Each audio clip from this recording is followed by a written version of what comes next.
So something I keep hearing lately and noticing in trends of writing for orchestra is that fewer and fewer people are relying on standard notation, looking at the notes in the score for writing and creating musical parts for orchestra. A lot of people rely on DAWs, just looking at the waveforms or the MIDI samples, and stacking those layers. And that's not wrong. You can certainly do a lot with that style of writing. I've done that. But I wanted to show you in this video briefly why I think notation is still a valuable tool to have if you're writing for orchestra. I can show you with an example. I recently had the opportunity to take a chamber orchestra piece I wrote for a friend, and I'm fleshing it out now for a full symphonic orchestra, so I'm adding more parts to it. And so I'm just going to show you a little bit of my process and why seeing the notes on the page for me helps me look at it more like a blueprint, so I can find problems and weaknesses in the score that I might not have caught just by listening. See if you can hear the difference and see some of the value in this. So right here is a good example of what I'm talking about.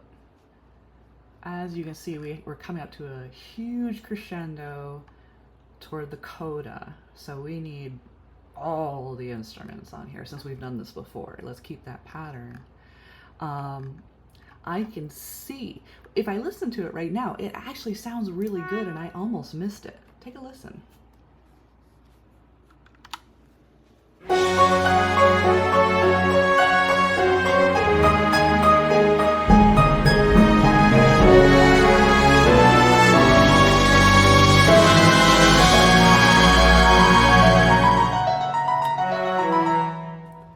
So already really good, but by looking at the score, I'm noticing I have all my winds occupied, all my strings, the harp and the piano, and I'm missing the lower brass. So I know by looking that I should do what I've done before and add some of the lower brass. And I notice that I can keep the same dynamics here because in Dorico, the dynamics, when you copy and paste dynamics, it will paste it into the other parts, which normally is handy, but when you're doing orchestration, sometimes you want different levels for different parts. Different instruments are certainly louder, like 2 trombones are going to be way louder than 2 flutes. But in this particular case, because it's a giant crescendo into a unified chord, I'm going to keep these dynamics. So I'm going to copy and paste the cello and the bass part into the trombone 2 and tuba, and that should work. And then I'm going to figure out, I'm going to go ahead and figure out additional harmonies to flesh out this giant crescendoing chord in the horns and the first trombone. So now I've got this fleshed out at this big climactic moment before the coda, and with these added brass parts, see if you can hear the difference. It should sound even fuller and more solid than the first version without the brass parts. So take a listen.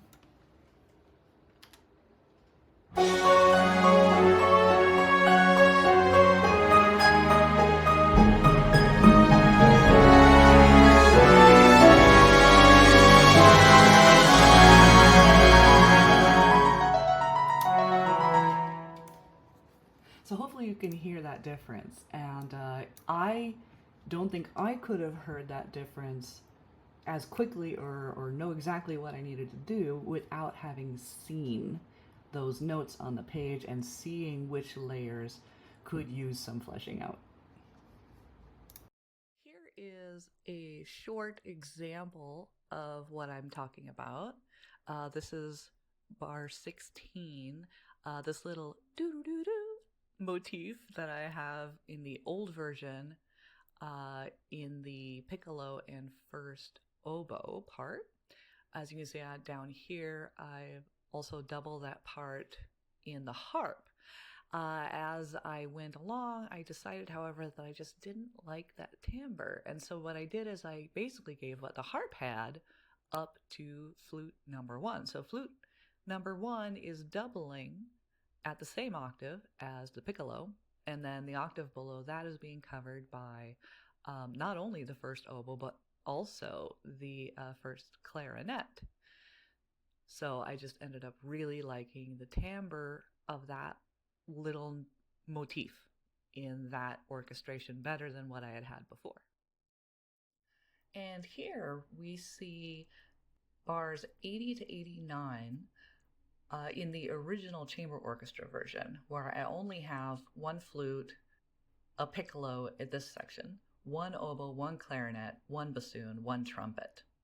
And as you can see with the fuller orchestration coming up, I've pretty much doubled that. We have 2 flutes, 2 oboes, 2 clarinets, 2 bassoons, 2 trumpets, as well as 4 horns, 2 trombones, a tuba, etc., etc. So we have a full gamut here.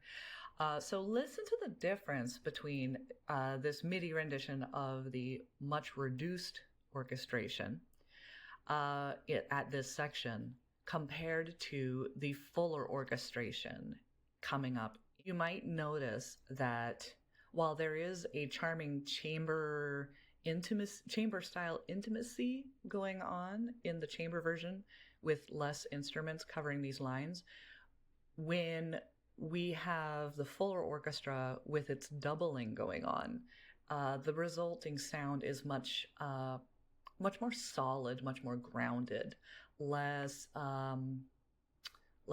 ethereal, or dare I say flimsy.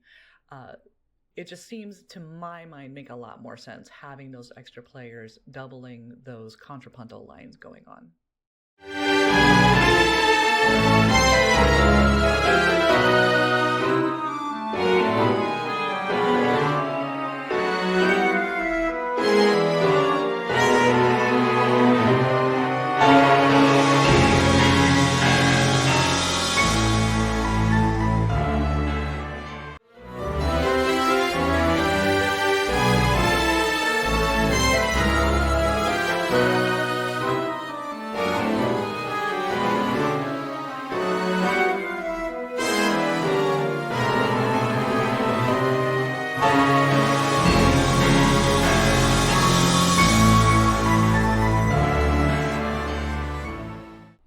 And now finally, here is the full playback with the full score view of the Noble Journey Third Movement, orchestrated for full symphonic orchestra.